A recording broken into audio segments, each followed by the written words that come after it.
कथा ऐसी है, ये भगवान की विरह की कथा ऐसी है कि हमें मरने नहीं देती। अरे गोपियां कहती हैं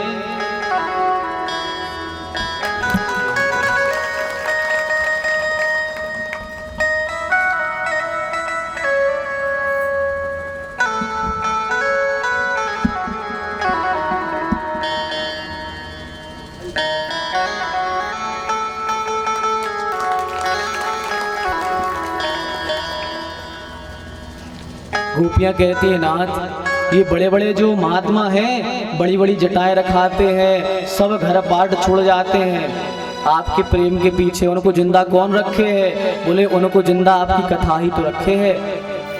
तब कथामृतम, आपकी कथा अमृत जैसी है, इसलिए उन साधु महात्माओं की आपकी कथा जीवित रखे है।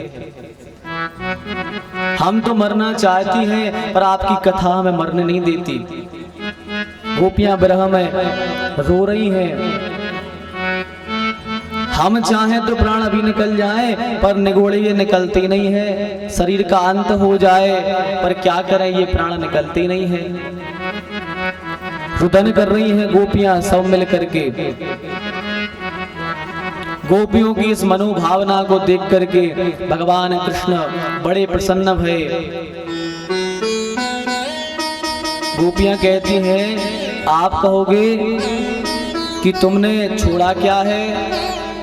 अरे प्रभु, आपके लिए हमने घर बार छोड़ दिया, अपने पतियों को छोड़ दिया, अपने सास ससुर को छोड़ दिया, अपने नाती पोतों को, बेटों बेटियों को छोड़ दिया, सब तो छोड़ दिया, अब क्या बचा है? अरे अब आप कहो तो कहो, तुम प्राण भी छोड़ दें क्या अपने? यदि यही चाहते हो कि प्राण भी छोड़ दें तो सरकार आपके लिए तो प्राण भी हाजिर है, कहो तो। जब इस प्रकार भगवान की विरह अग्नि में तपने लगे गोपियां,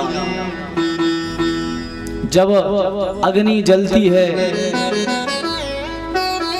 जल में भाप बनती है और भाप जब आसमान में जाती है और आसमान से जैसे जल बरसता है, ऐसे जब गोपियों का हृदय जला कृष्ण प्रेम में,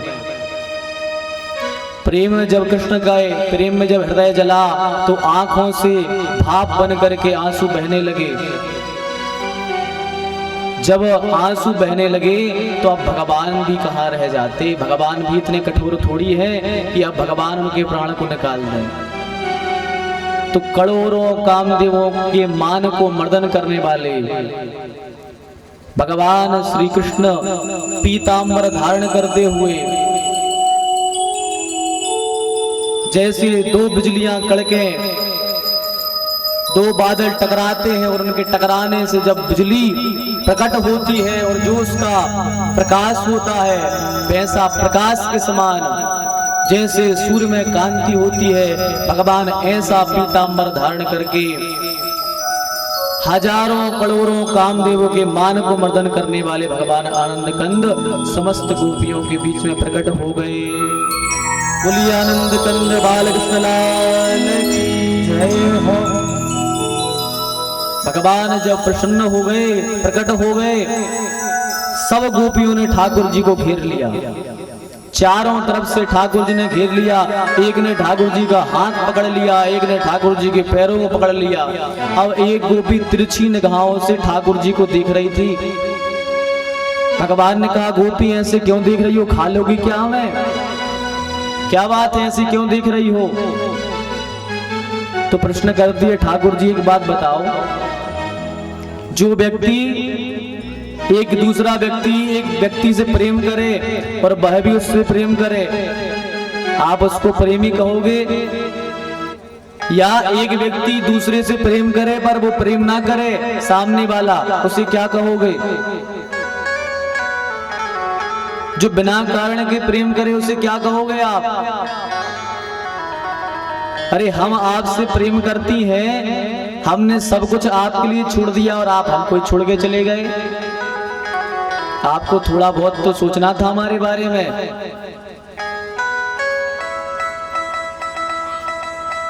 प्रेम करने वाले चार प्रकार के होते हैं, आप्तकाम, आत्माराम, पूर्ण काम और गुरुद्रोह। गोपियां कहती आप इनमें से कौन हो बताओ?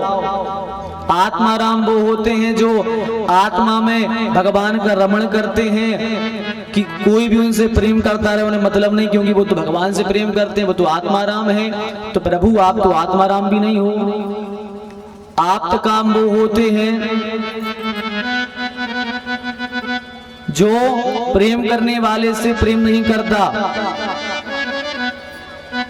आत्माराम तो वो हैं जिनकी कामनाएं पूर्ण हो चुकी हैं, उनको अब कुछ नहीं चाहिए। उनसे कोई प्रेम करे तो वो भी किसी से प्रेम ना करे, वो आप्त काम है। और प्रभु तीसरे जो हैं जिसकी कामनाएं पूर्ण हो चुकी हैं और प्रेम करने वाले से प्रेम नहीं करता, यह कृतज्ञता का द्योतक है। और प्रेम करने वाले से प्रेम तो किया नहीं, प्रेम करने वाले को तकलीफ और दी, ये कहलाता है गुरुद्रोह। हमने किसी से प्रेम किया, उसने हमसे प्रेम नहीं किया, उल्टा तकलीफ और दी, उसे गुरुद्रोही कहते हैं। तो भगवान हमें लगता है आप यही हो, क्योंकि हमने आपसे प्रेम किया और आपने हमसे प्रेम नहीं किया, आप भाग गए, हमें कष्ट में दे गए, हमें लगता आप यही हो। हमने आपके लिए सब कुछ छोड़ दिया, आप कहां वृंदावन में छुप गए थे, कितना तड़पाया, कितना रुलाया, ऐसा क्यों किया आपने।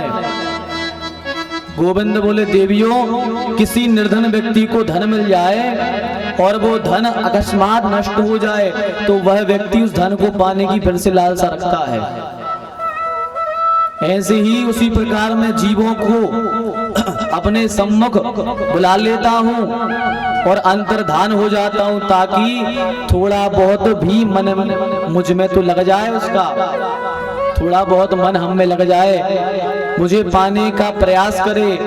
और जब प्रयास करता है तो मैं मिल जाता हूँ। जब भगवान ने इस प्रकार से चर्चा की है तो भगवान अब प्रसन्न हो गए और गोपियों के साथ में रास क्रीड़ा करने लगे। जैसी रास क्रीड़ा प्रारंभ करी, कामदेव आ गए। कामदेव आए हैं रास लीला में। कामदेव आए, भगवान ने कहा सरकार आपका यहाँ क्या काम, कौन हो। बोले हम कामदेव हैं। बोले यहाँ क्यों आए हो। बोले आपके साथ में युद्ध करने आए हैं। भगवान बोले अच्छा हमारे साथ में युद्ध करोगे। बोले हाँ, क्योंकि कामदेव को अभिमान हो गया था कि हमने सबको जीत लिया, कुबेर को, वरुण को, सबको जीत लिया, अब हम भगवान श्री कृष्ण को भी जीत लेंगे। तो कामदेव आ गए। भगवान ने कहा ठीक है, अच्छी बात है, आ गए, अब हमसे युद्ध हो जाए, तुम्हारा घमंड अभी तोड़ देंगे। भगवान ने कहा बताओ कहाँ का युद्ध लड़ना है, किले का या मैदान का, कहाँ का युद्ध लड़ोगे। कामदेव बोला सरकार किले का तो हम रोज लड़ते हैं, आज तो मैदान का होने दो। भगवान का ठीक है, मैदान का युद्ध हो जाए। भगवान ने कहा सुनो, हमारे साथ में लाखों रूप माधुर्य से परिपूर्ण बड़ी बड़ी सुंदर गोपियां रास करेंगी, तुम सबके मध्य में आ जाना, सबके मध्य में आना, आज मैदान का युद्ध होगा, मैदान का युद्ध होगा, आ जाना सबके सामने। कहा ठीक है। अब कामदेव आए, कामदेव ने अपने बाण चलाए, पांचों बाण चला दिए, फेल हो गए, पांचों बाण फेल हो गए, पर भगवान के मन को मोहित नहीं कर पाए। हार करके भगवान ने उल्टा टांग दिया आकाश में कामदेव को। अब भगवान बढ़िया रास कर रहे हैं गोपियों के साथ में, और गोपियों के साथ में रास तो कर रहे हैं, भोले बाबा भी रास में आए।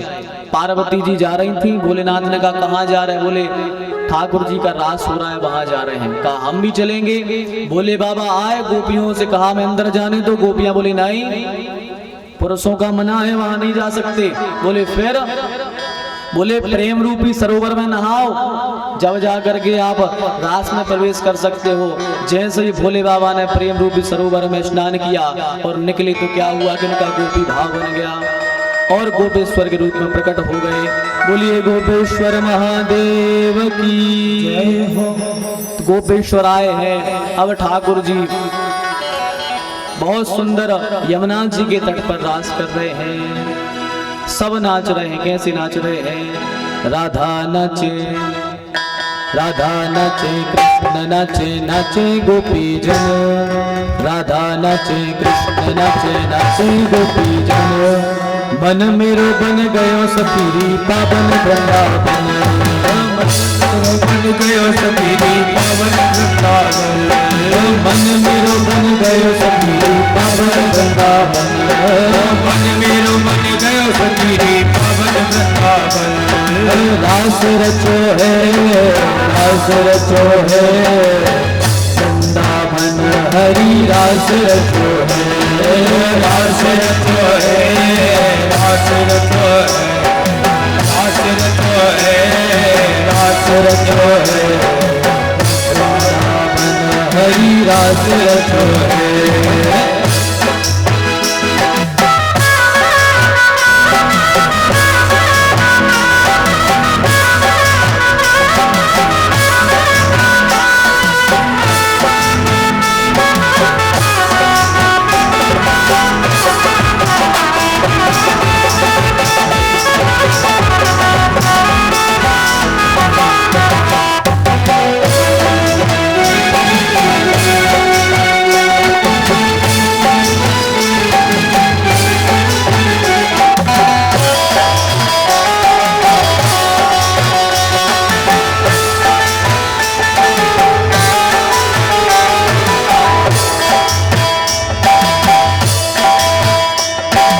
रास रचो है, रास रचो है, वृंदावन हरि रास रचो है, रास रचो